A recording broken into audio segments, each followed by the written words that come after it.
आज चांगली शाळा घेतलेली आहे, कारण या आठवड्यामध्ये खरंच रुचिताने सगळ्या लिमिट क्रॉस केलेल्या आहेत. ज्या पद्धतीने ती दीपाली सय्यद यांना एका नॅशनल टेलिव्हिजनवरती बोलते, की या शोमध्ये आहे तोपर्यंत मी तुमचं आयुष्य उद्ध्वस्त करेन. ज्या की सिनियर आहेत, त्यांचंही थोडंफार काही चुकलं असेल, पण अशी धमकी देणं, धमकी नाही म्हणता येणार, पण असं म्हणणं हेच चुकीचं आहे. त्यानंतर अनुश्रीच्या बाबतीत सुद्धा तिने बाथरूम एरियामध्ये तोंडावर थुंकण्याची वगैरे ती ॲक्टिंग करते. ह्या गोष्टी अजिबात चांगल्या नाही आहेत. त्यामुळेच इथे भाऊ रुचितावर खूप जास्त चिडलेले आहेत. चला तर मग बघूयात भाऊ इथे नेमकं काय काय बोलतायत. तर भाऊच्या धक्क्यावरती आज रुचिताला ज्या पद्धतीने भाऊंनी बोललेले आहे, त्यामुळे बाकीचे सगळे शांत आहेत. ऑलरेडी दिव्या घरातून बाहेर गेलेली आहे त्या एका धमकीमुळे. त्याच्यामुळे ऑलरेडी घरामध्ये तापमान जे आहे ते वाढलेलं आहे.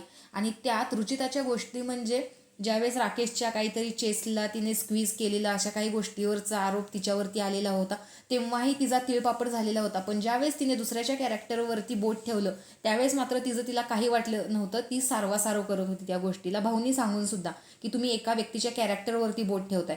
आणि आता तिने तेच केलं, तिच्या बाबतीत तेच बोलले. त्यावेळेस तिला मात्र रडायला आलं आणि सतत भुनभुन भुनभुन, आणि जी जोडीची बेडी बिग बॉसनी केलेली होती त्यात सुद्धा तिला रडायला आलेलं होतं. ती सांगत होती की मी रडकुंडीला आलेली आहे, मला ह्या बयापासून वेगळं करा.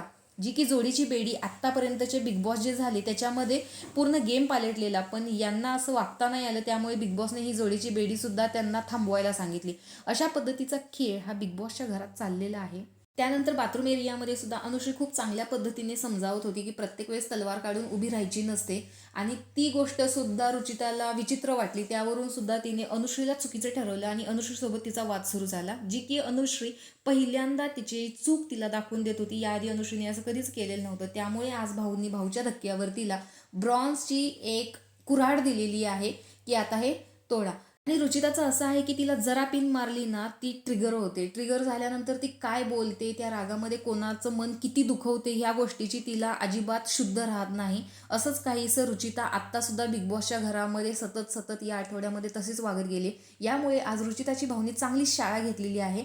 तर तुम्हाला या आठवड्यामध्ये कोणाचं वागणं खटकलेलं होतं आणि रुचिताची शाळा भाऊनी बरोबर घेतली की नाही हे कमेंट बॉक्समध्ये सांगा. तोपर्यंत बाय.